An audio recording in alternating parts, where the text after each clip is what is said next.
Hi, and welcome to, or back to, my channel. I'm Kit, and today we're revisiting the unpopular opinion with Sara. And before we get into it, I would like to thank you all for clicking on this video, and I would like to give extra thanks to my patrons and channel members.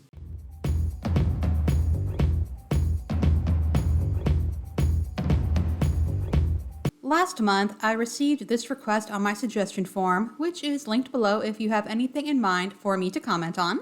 I think it would be a great follow-up to your reaction to her video, Why I'm Leaving the Left. She interviews someone who, from what I can tell, is just as committed to misunderstanding and misrepresenting what feminism is, as well as having a lackluster sense of direction when it comes to how they have formulated their own opinions. Frightful to watch. I love your channel, sending love your way. Thanks for being a voice of reason and doing what you do. And since I don't think I mentioned it, the video in question is, Has modern feminism disappointed women? To whoever sent that in, thank you. It does mean a lot to me to hear that people find my videos valuable. As for Sara, well, the unpopular opinion with Sara is the rebrand of YDHB, who declared her intention to leave the left back in March. It got a lot of attention. I was one of many who commented on that video, and since then she's been going down the typical right-wing rabbit hole, say that 5 times fast, which at this point is just a lot of culture war nonsense. I did see this video, and for a minute I thought about watching it, but it was 56 minutes long, and given how lackluster her leaving the left video was, but it was requested and I aim to please. And who knows, maybe I'll be pleasantly surprised. For anyone who missed the whole drama, Sara was a YouTuber who mainly focused on, I don't really know what to call it. From what I understand, she got most of her subscribers from mocking Amberlynn Reid. However, from looking at her YouTube page now, you would think she's never heard of Amberlynn and has only been doing YouTube for 6 months. And at that, since her leaving the left video 3 months ago, which is how she came to my attention, she's been steadily losing subscribers. I'm not very familiar with FreelyAshley, though I do have a vague memory of someone recommending I check out her channel some time ago. Anyway, her content looks a lot like Sara's, and it looks like she started her channel with a Why I Left the Left video. It makes me wonder if a certain someone got an idea from this channel, and I bet this certain someone is also wondering why she's losing subscribers rather than rocking up 162,000 in less than a year. Interesting. Ashley's YouTube description is culture, commentary, and common sense, and her Instagram bio calls to awaken the woke, and she describes herself as a former leftist. She's also a Let Them Live ambassador, which is an anti-abortion organization. I'm sensing some astroturfing, but let's see what they say. I did cut out the beginning where Ashley explains that leaving the left was a long process that started when her then boyfriend unexpectedly voted for Trump in 2016. After that, he began to get more into politics. Ashley found herself unable to explain her positions, and they began to watch people like Jordan Peterson, Joe Rogan, etc., and they made sense to her, so her views began shifting. And the final straw was her husband telling her that people are advocating for abortion on demand at any time. Ashley also popped out with this. At the time, I didn't realize how far left I was. I was just hearing a bunch of ideas and they sounded so great. And I was like, yes, I want people to be taken care of. And yes, I want everyone to be equal. And yes, I want everyone to have all of their, individual freedoms and rights and stuff like that, without understanding that like everybody was already equal and everybody had these same afforded freedoms. Especially after we passed gay marriage here. And I just cannot. People act as though, oh, gay people have the right to marry. You should stop now. Women have the right to work. You should stop now. And so on for whatever they don't like or deem important. But this is the reason social acceptance is as important as legal equality. Laws are important, and they can easily be overturned, especially if there's no one willing to fight for them. And the older I get, the more convinced I am that you can never turn your back or relax, because there will always be someone waiting in the shadows to take away the rights you've had since birth that you assumed you would always have because it was settled law. Roe went. There's no reason to think gay marriage can't as well. That is not equality. Equality is when people would no more think of making gay marriage illegal than they would marriage between a man and woman. Equality is when people would no more think of legislating abortion than they would appendicitis. This is so incredibly shallow. And she just went on about how she's reading theory and likes to get the full picture. If this is where she ends up with the full picture,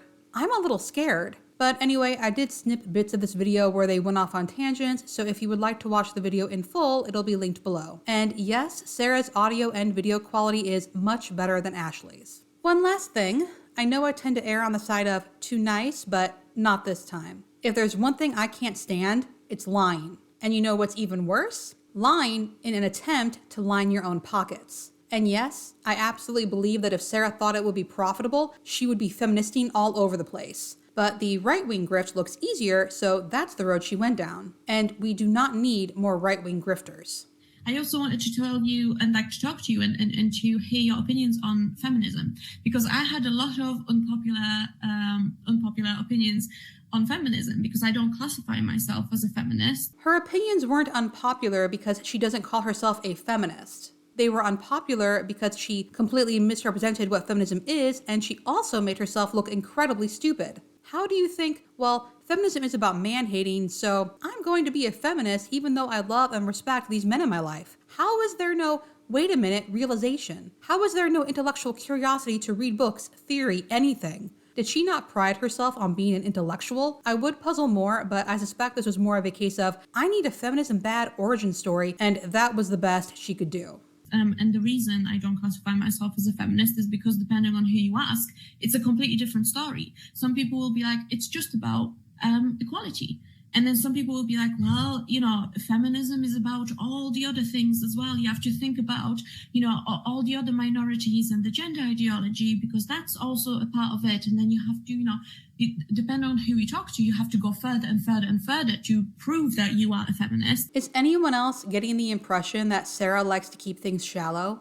She doesn't want to think about intersectionality, and, well, I have no desire to gatekeep, but intersectionality is important to think about, especially for white women who are so used to having their voices and experiences centered in feminism. And it's so strange to me how she brushes it off as though feminism is asking for too much. But to be honest, I'm sure she believes men and women are equal. For now, though, I do expect her trad wife arc to be coming. But I don't think either of these two really care about building a better future. In fact, I would be willing to bet they both think life is actually pretty good right now. And if it's good for them, it's good for everyone. Those who think otherwise are just lazy complainers who want government cheese. And finally, you don't have to prove your feminism to anyone. There are those who think I'm too feminist. There are those who think I'm not feminist enough. That is their business. My business is to keep learning and to do what I can. And so I don't want people having some kind of pre-made idea of what that is if I say that word. So I would rather they just talk to me and then worked out. And through asking me questions, they worked out whether or not I fit their idea of what feminism is. You're only a feminist if someone else says you are, based on their understanding of feminism? So what is your position on that? Because I know that you've changed your mind kind of a little bit on that as well, I think. Yeah, I think overall feminism has been turned into, a movement that was, the goal was equality, and now the goal is superiority. I trust she's going to give examples to back up that statement. That's just what it is. Because more and more I see, it's interesting too, when you lump in gender ideology with all of this, when you lump in like trans women, for example, and the clear problems that are occurring because of all of that being intermingled and mixed and treating males as if they are females and all of that. When you lump in gender ideology, when you lump in trans women and the clear problems that are occurring because of all that being intermingled and mixed and treating males as if they are females and all of that, she spoke, but she didn't actually say anything. Because I end up aligning with like radical feminists on gender ideology. I'm going to need someone to explain to me how believing men are one way and women are another based on their biology is feminist, and also how that's a radical belief. There is nothing radical or feminist about gender essentialism. But I'm nothing else. Like, not like we will argue about all other kinds of things. But then the the more vanilla version, I guess you would say, of like the feminists now all support the gender ideology. So it's just really weird. Feminism in and of itself has become intersectionalized to such a degree that I don't even know what the mainstream version of it is to them anymore. So she doesn't even know what the mainstream version of feminism is anymore, which you would think would be the most easily identifiable and accessible form of feminism, being mainstream, but she doesn't know what that is, and yet she's going to talk about feminism? because all I can see it is like from the outside looking in now, because it's all just divided up and none of it makes any sense when you start comparing all the arguments together. Is she really that surprised that different people have different opinions, different thoughts? How does she think there ended up being so many denominations of Christianity? Which the contradictions is what really has opened my eyes in so many different ways on a lot of these ideas, because people just are not connecting the dots. They're sitting there and looking at issues so microscopically that they're not looking at the bigger picture and how everything connects. And I think that's a very flawed mindset in and of itself. Ashley did say she was an outsider looking in, so I suppose she hasn't heard of intersectionality, though Sara did allude to it in the beginning of the video. But yes, things do interconnect and affect each other, and that's why intersectionality is important. But with feminism right now, it's frustrating for me because now it's just become demonization of men. Citation needed. It's become also the push to feminize men. Citation needed. And I don't think that's a good thing necessarily. I think that there are just more effeminate men. I think there are more emasculate women. I think that's fine. But I think to try to create that out of people and push more and more to like, you know, just like socialize boys like girls and How does one socialize a girl, and how is it different from how one would socialize a boy? And more importantly, why would it be different? Why would you not try to raise all children to be responsible, compassionate adults? all of this stuff. I just don't think it's going to result in positives, because it's not, because we have generations of men who are lonely and angry, and they don't have anyone to like go to with their problems anymore, because they can't even find women necessarily who want to create that strong partnership. If you are feeling angry, you should be looking for a therapist to unpack the reasons behind that emotion. You should not be looking for a romantic partner under the assumption that a relationship will alleviate that anger. And I think, like, in a sense, women have been masculinized to, and like almost like socialized like men as adults. Well, you know, just act like men, just sleep around and just do all of these things, and it's fine, and there's nothing wrong with it. It's like, no, I think there's actually something wrong with it when either sex does that. I think it's not good to treat these interactions so casually, to treat relationships so casually. I think that one of the most important things you can do is find like your person. They always say the same things. Women are being socialized to act like men, and to act like a man is, apparently, sleeping around. I don't even know what to call this. Feminine shaming? But I'm so tired of people acting as though if you do something deemed unladylike, you're not acting appropriately to the sex you were assigned at birth. And that is apparently the worst thing ever. People are still forming relationships, perhaps later than conservatives would like, but I'm over the fear-mongering about people having sex. People aren't having as much sex as we're told they are, and newsflash, women like sex too. Some of us even enjoy it outside of the confines of a committed long-term relationship. Stop trying to make us feel bad about it, or like we're not woman enough, or like we're acting like a man. No, I'm acting like myself. You know, when I look at like the dating scene, and I've delved into, like, I don't know if you've taken the leap into like the red pilled community at all, where it's like a lot of content creators kind of talking about this sort of thing.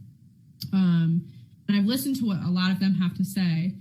And it's interesting because I hear so many good points brought up, but at the same time, like, the MGTOW red pill community is basically what feminists are. Please not this again. Red pill is not feminism for men. I did look into this, and separatist feminism is a thing, but it doesn't seem to have gained much traction, even in the 1970s, which looks to have been its peak.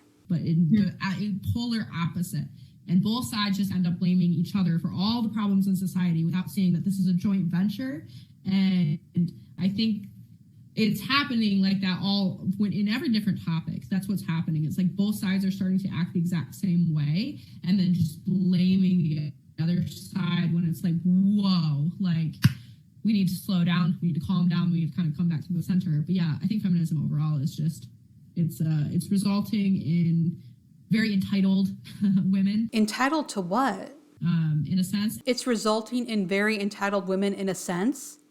What does that even mean? And it's making men not want to interact with women. Citation needed. What I find interesting is that we told women We? it's about equality, and that's great. I support that. Sara supports the parts of feminism she deems beneficial. What a shock. Equality in terms of opportunities, not outcomes. But we told them, you know what, you can do everything dudes can and more. Like, go out there, do your thing. Amazing. This is why we have platforms. This is why we can go to school. Incredible. And then somewhere along the way, we said, actually, you can do everything you want as long as you choose to do what we think you should be doing. Sara didn't know what feminism was when she talked about it in her Leaving the Left video, and she still doesn't.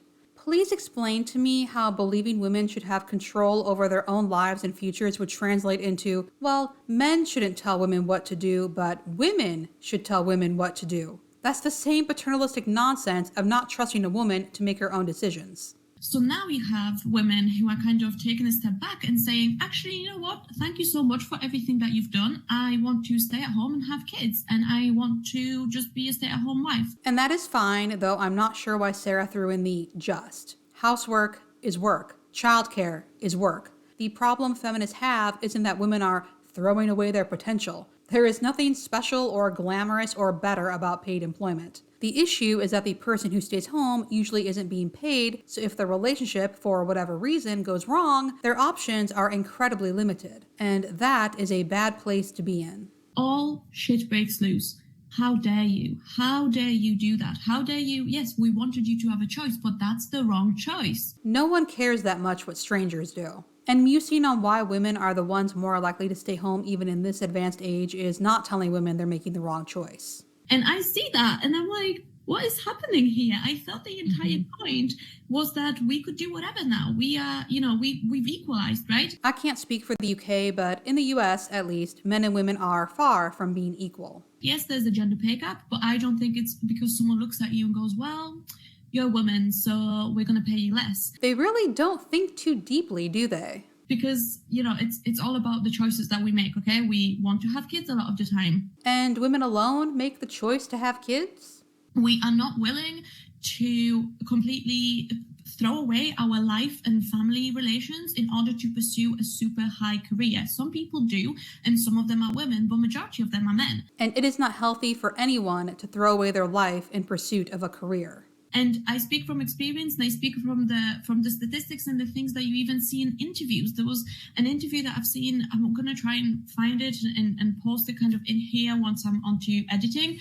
But it was basically a street interview, and someone was like, would you rather have a really high profile job, or would you rather clean the sewers for $100K a year? And every single woman was like, oh, I'd rather take the high profile job. Like, I don't want to do that. And it's like, well, there you go then. If a job pays you more, and I'm not generalizing for all of this, but there is studies into this where it's like, if a job pays you a lot more, but it's a shitty job, a lot less women are going to do that job. Here, Sara inserted a TikTok of a man asking 3 women and 3 men if they would rather have a high-profile job without pay or clean sewers for $100K a year, and she can't be serious. Asking a handful of randoms on a street a question isn't a study. This is seriously the best she could do? There are actually studies about the wage gap, and she couldn't pull out one of those? Why? Or is it because that would ruin her theory that men just work harder? And that's fine, that's your choice. But then you can't turn around and say, the only reason I'm not getting promoted is because I'm a woman. Like, that's very comfortable to say. That's great. Everyone can play the victim, in my opinion. And I could say the same things. I could say, well, I'm not a millionaire yet because I'm an immigrant and I'm from Poland and I'm a woman. That's why. It's so interesting how she talks about things that are actual issues that have actually been studied, and yet she never talks about that. She just talks about herself and TikTok. I imagine because TikToks are easier to debunk, but damn. And it's like, no, actually, there's a lot more factors that go into it. But it's almost like we don't want to see it. We don't want to actually see the full picture.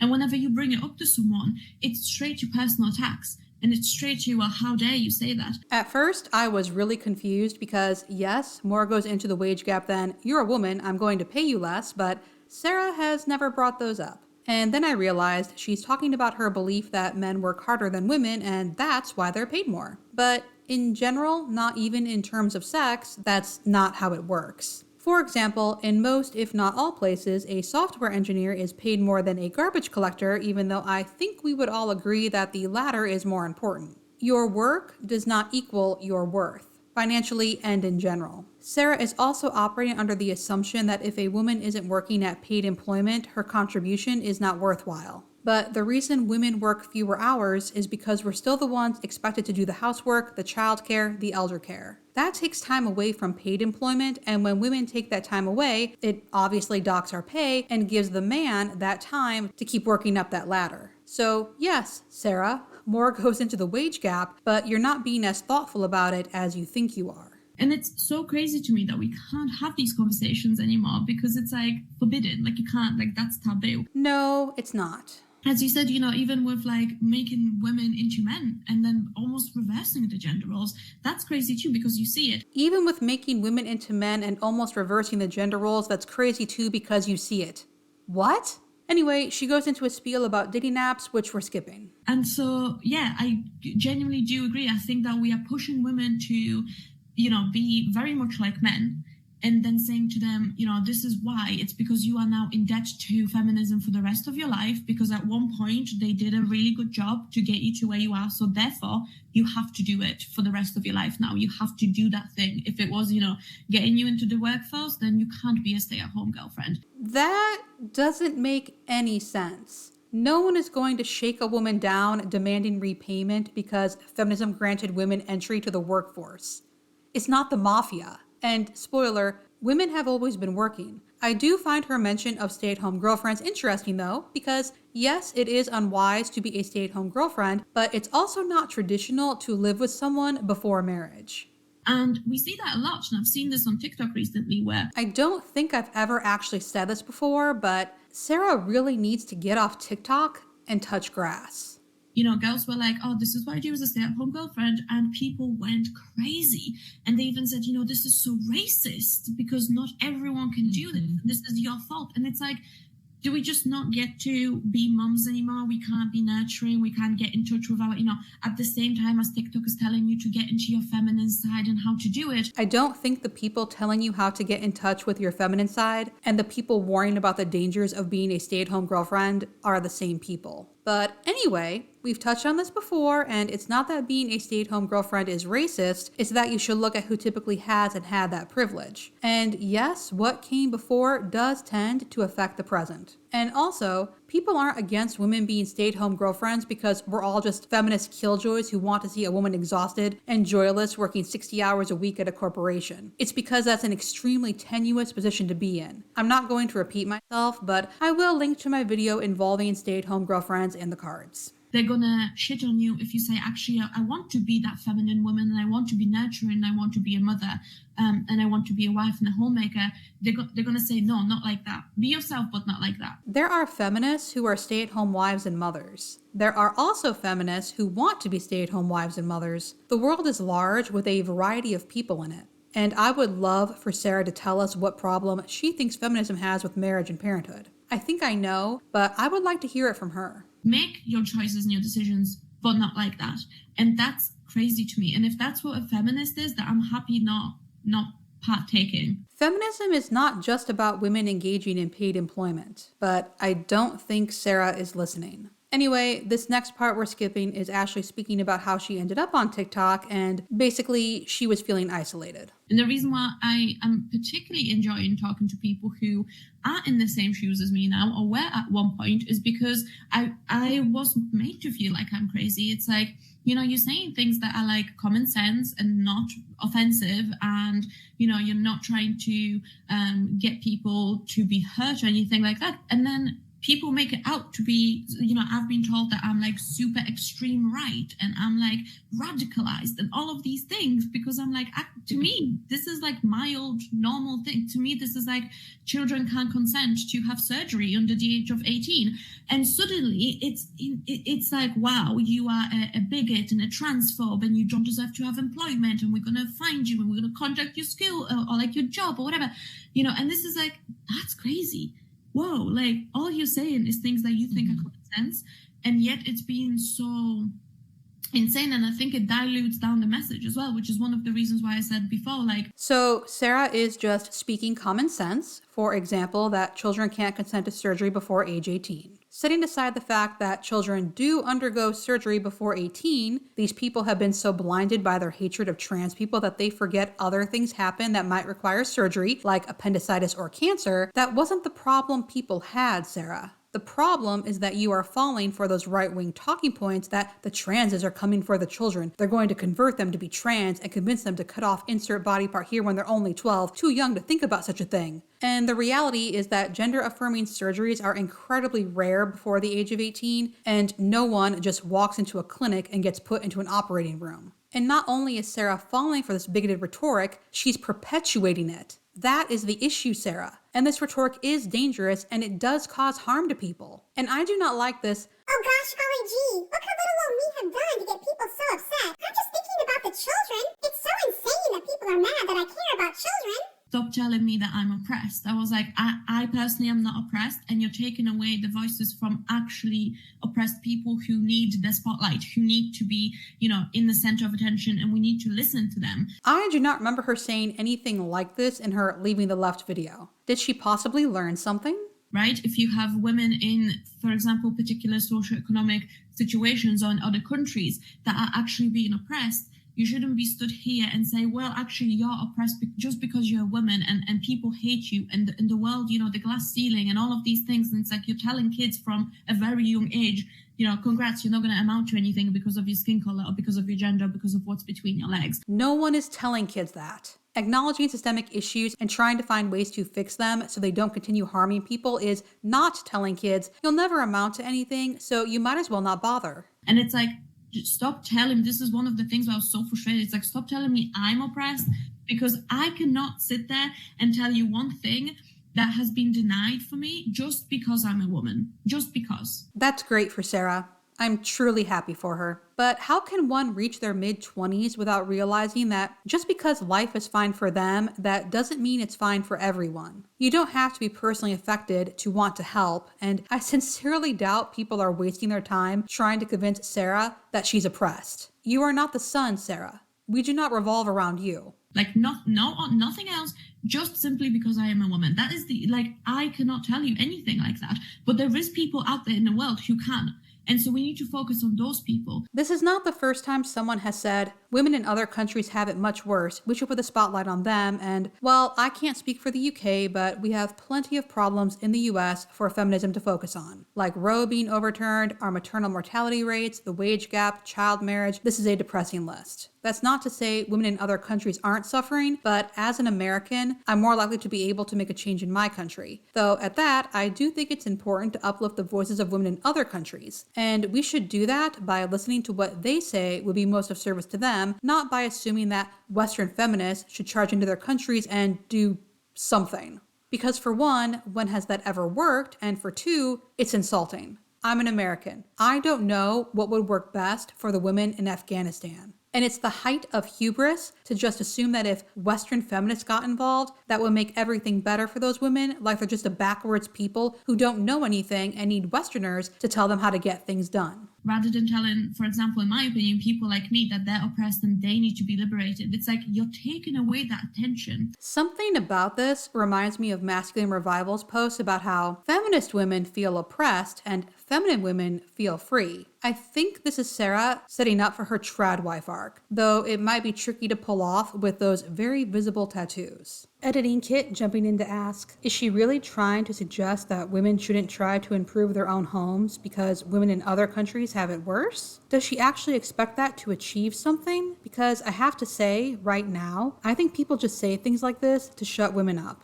And so, when I was talking about this, I start seeing comments like, oh, well, just because you're not oppressed doesn't mean that feminism doesn't exist. I'm pretty sure she actually saw comments about how just because she doesn't feel oppressed, that doesn't mean feminism isn't still needed. And I was like, oh my God, that's true what people say, that people take things, twist them, and just say something that you completely actually made a point of saying, it's not like that, like, I understand that. And they'll be like, oh, wow, like, instead of listening to me, you're like, this is what you said. And it's so crazy. And I never thought that was going to be like a really prevalent thing, and it is. In her Leaving the Left video, Sara briefly acknowledged that, in short, globally, it might be a different story. And hey, thanks for doing the bare minimum. But even in countries like the UK and the US, there is still a need for feminism. And as I've said before, no matter how advanced society becomes, there will always be someone in the shadows waiting for you to turn your back to take away the rights you thought you were guaranteed. Feminism will always be needed.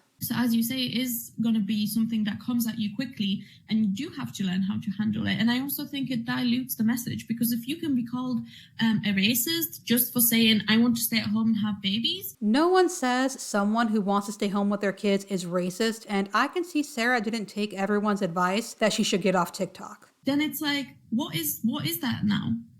You know, and me and my fiance talked about it before, where he was like, it's so crazy, where he was like, if someone told me like, oh, like Tom over there, he's a racist, I can't just assume what that means, because now I have to ask why. Because it could be that that person is chronically online and they think that just because Tom is working out and actively doesn't want to be fat, therefore he's fatphobic, and because that's rooted in racism nowadays, he is also a racist.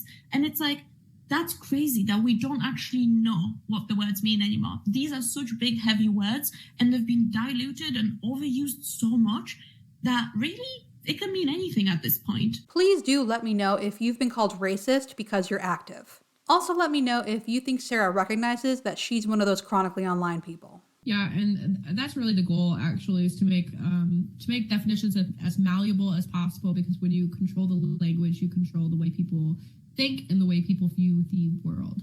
So if you kind of look at everything through these lenses of oppression, and, you know, the trad wives thing was crazy to me, that people were really trying to make it out to be like, if you want to stay home with your babies, you're actually upholding white supremacy because of the time period within, like. So is this how conservatives play now? They bring up something they disagree with, and rather than engage with it, they just say, it's so crazy, or, and then they trail off. There is a difference between being a trad wife and a housewife, and trad wives aren't racist because of the era they romanticize. I'll leave some links below if anyone would like to read further, though if you're a regular viewer of my channel, you probably already know. That you're romanticizing it. It's like, no, women just really want to just raise their children, and this TikTok trad wife thing is just kind of like women having fun with it and probably getting back to like, oh, I want to wear these nice vintage dresses and I want to look nice and I don't want to walk around my house in pajamas. And it's like, that's not my style. I will walk around in my house in pajamas. Thank you very, very much. It's interesting how they always skip over the real issues. No one cares if a woman wants to wear a pretty dress or wants to be a stay-at-home mother. I'm guessing Ashley isn't going to mention the submit to your husband or the white supremacy. Well, she's already said she doesn't believe there's a link with trad wives to the latter, and I would be willing to bet these two haven't looked beyond the TikToks to know about the former. From here, Ashley talks about how she's a stay-at-home mom and a freelance copywriter, which we're skipping. I don't think we're doing young women, especially, a service. We're sitting here saying you need to be hyper-focused on your career. That's all that matters. Don't waste your time trying to find a man. Don't waste your time trying to find, a family, basically, to create, trying to create a family.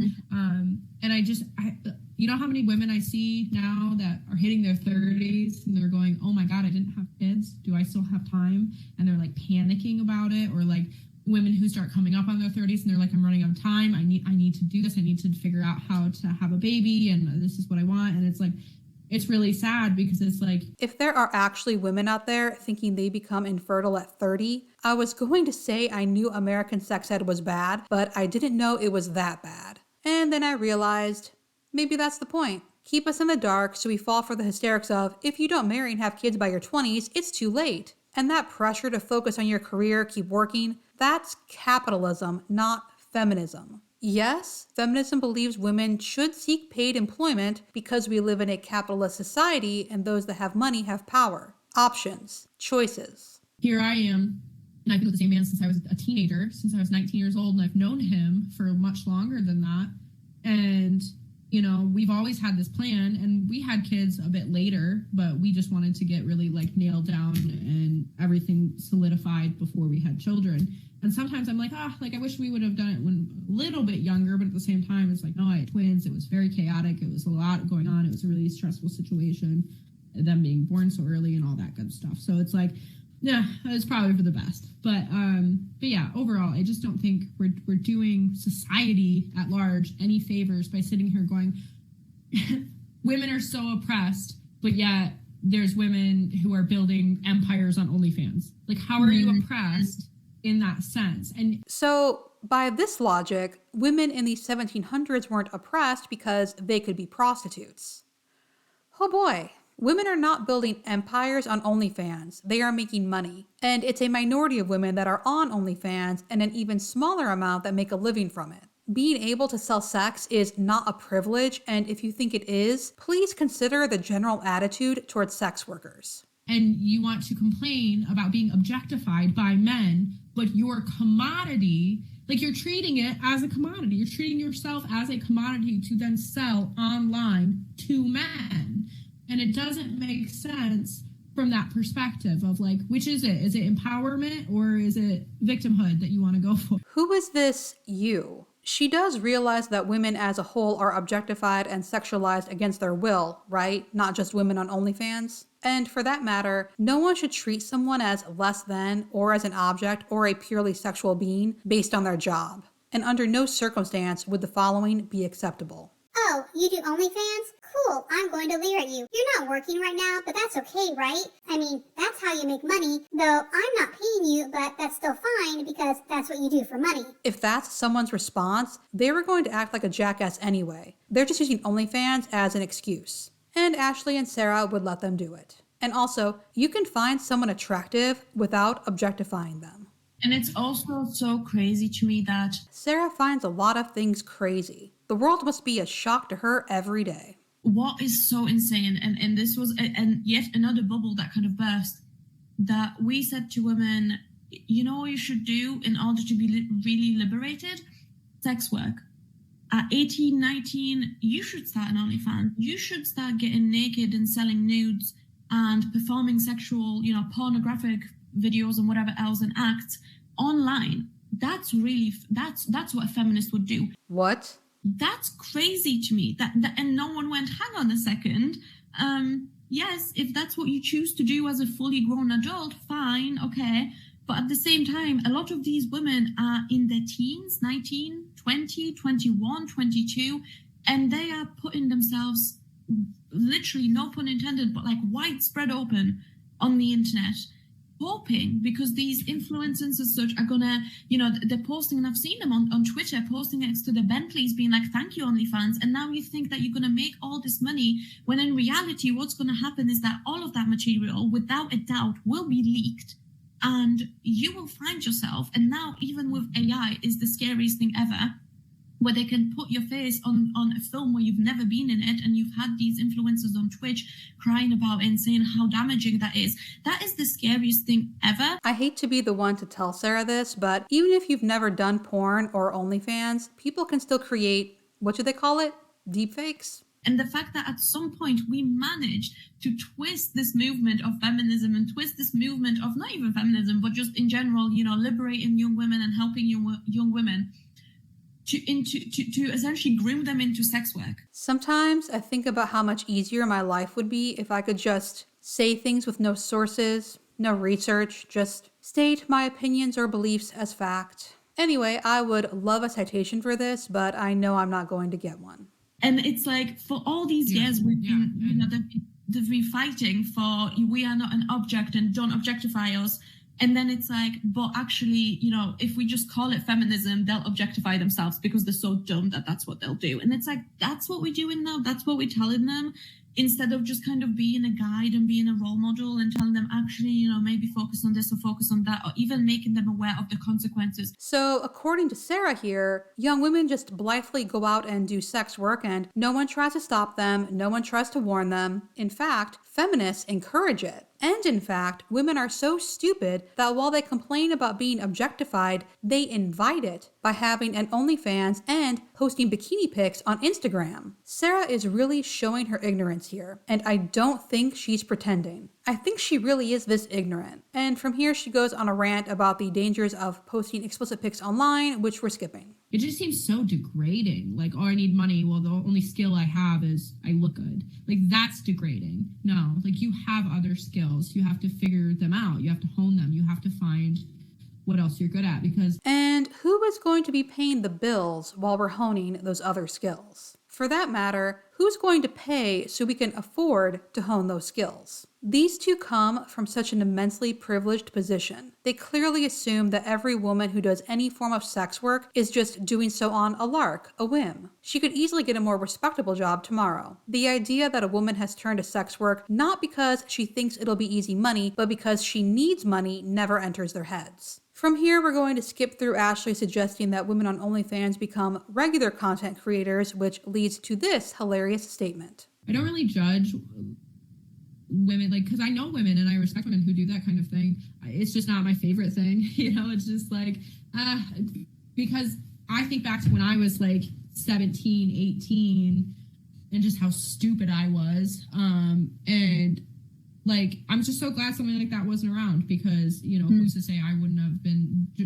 you know, been taken down that road some freaking crazy reason. I hung out with like a lot of really bad people back then. But she's judging right now, and her judgment is clear. If you're on OnlyFans, you've chosen the wrong path. You're easily led astray, you hang out with the wrong crowd, you haven't thought to your future, you're throwing your life away. And they have so little faith in young women. It's really kind of amazing since Sara herself is only 25. Even at 15, I knew the dangers of sending nudes online. Give women more credit. Anyway, from here, Ashley talks about how outrageous celebrities aren't good role models, and then about the teacher that was caught doing OnlyFans, which somehow doesn't lead to her thinking that teachers should be paid more. They ramble some more about OnlyFans, but I'm going to call it here. This is the part where I give my final thoughts, and, well, when you stop and actually listen to what they're saying, it's nothing. This conversation was so shallow. And unsurprisingly, their ideas of feminism are as shallow as their objections to it. No, feminism doesn't tell women they must work paid employment. No, feminism doesn't tell women they should go on OnlyFans. In its simplest form, taking nothing else into consideration, feminism is about gender not impacting our lives. It's not going to tell you not to go on OnlyFans. And let's be honest, no one has a problem with men selling nudes. No one has a problem with men working a paid job. These debates only involve women,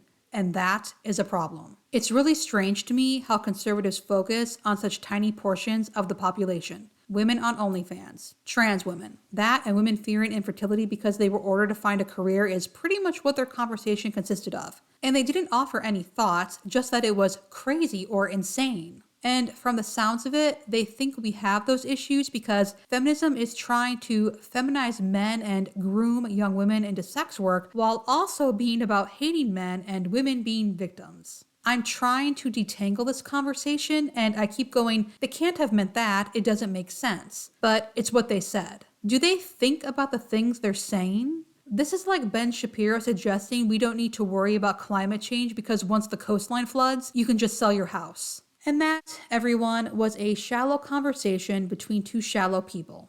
I hope you enjoyed it. And that's it for this video. Thank you so much for watching, and I'll see you in the next one.